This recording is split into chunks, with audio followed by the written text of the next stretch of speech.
Masih ingat dengan catatan si Roy? Sebagai dukungan kamu terhadap channel ini, silakan subscribe dan nyalakan lonceng notifikasi. Tahun 2021, banyak banget hal-hal yang aku alami. Sebenarnya sepanjang tahun 2020 pun banyak hal mistis yang aku alami. Tapi aku bingung, harus mulai dari mana. Jadi, kali ini aku akan cerita beberapa pengalamanku di tahun 2021. Mohon maaf kalau pengalamanku ini cerita-ceritanya pendek. Ya, pada saat itu memang itulah yang terjadi. Awal tahun 2021, aku sedang di rumah seseorang. Saat itu aku sedang ada perlu. Sebelumnya, aku pernah diceritakan kalau di tempat itu seram. Ada hantu anak kecil yang usil. Aku beberapa kali ke tempat itu, merasa baik-baik aja. Nggak ada yang aneh atau menyeramkan. Perumahannya oke, cahaya matahari bagus, dan sebagian besar rumah-rumah di perumahan itu ada orangnya. Sempat berpikir sih, itu cerita bohong kali ya. Cuma mau nakut-nakutin doang. Sampai akhirnya, entah keberapa kali aku datang ke tempat itu. Saat aku sedang bermain dengan hewan peliharaannya, tiba-tiba colokan listrik di dekatku mati. Aku pikir, oh, colokan listriknya rusak kali ya. Atau mati lampu, atau jangan-jangan kecabut. Setelah dicek, ternyata tidak ada kerusakan sama sekali. Dan kalian tahu nggak? Ternyata colokan listriknya itu nyetek sendiri, sampai-sampai mati. Aku mulai merinding saat itu. Wah, hantu anak kecil yang jahil jangan-jangan.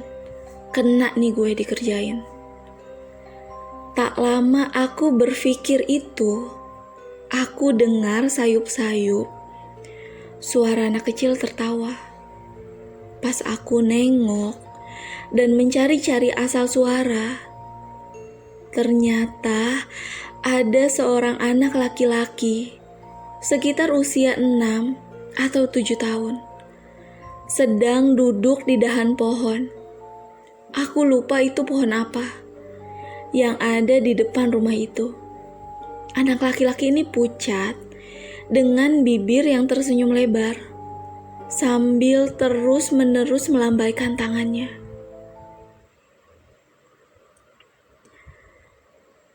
Di tempat dan waktu yang berbeda. Kalau nggak salah saat itu bulan puasa.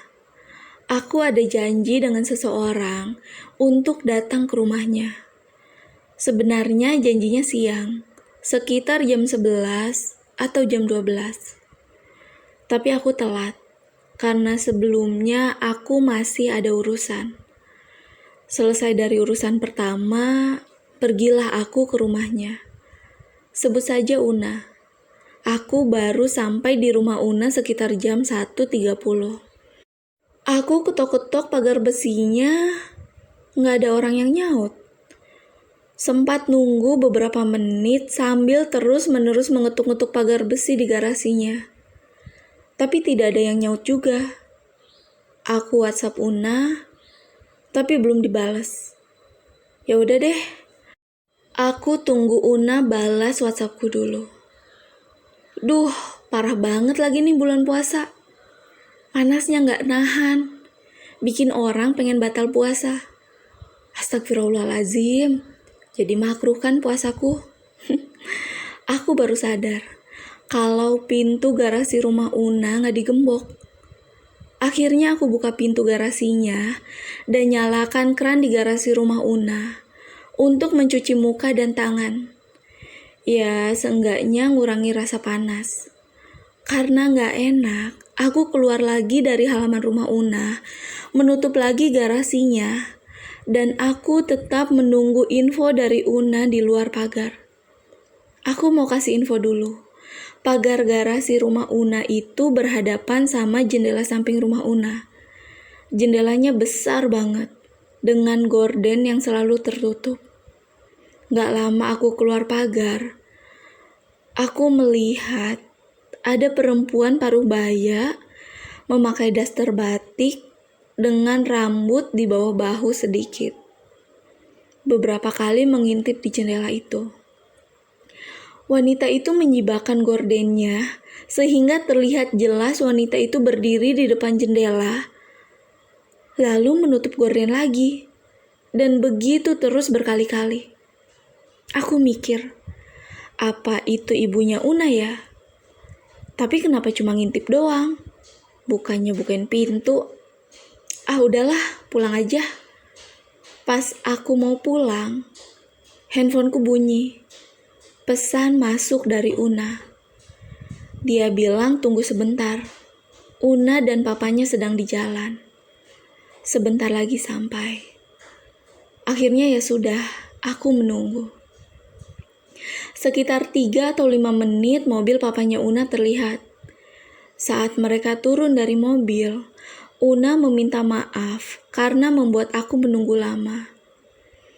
Una bilang karena menunggu aku yang gak datang-datang, akhirnya Una memutuskan untuk main ke gereja yang dekat dengan rumahnya bersama papanya. Sedangkan ibunya sedang pergi ke acara keluar kota. Dan adik laki-lakinya tidur di dalam rumah. Sepertinya dia gak dengar waktu aku ketuk-ketuk pintu garasi. Dan waktu aku menanyakan perempuan yang mengintip di jendela, Una bilang di rumah gak ada siapa-siapa selain adik laki-lakinya yang sedang tidur. Jadi perempuan parubaya yang tadi ngintip di jendela siapa? Pantesan dari tadi cuma ngintip dan gak bukain aku pintu.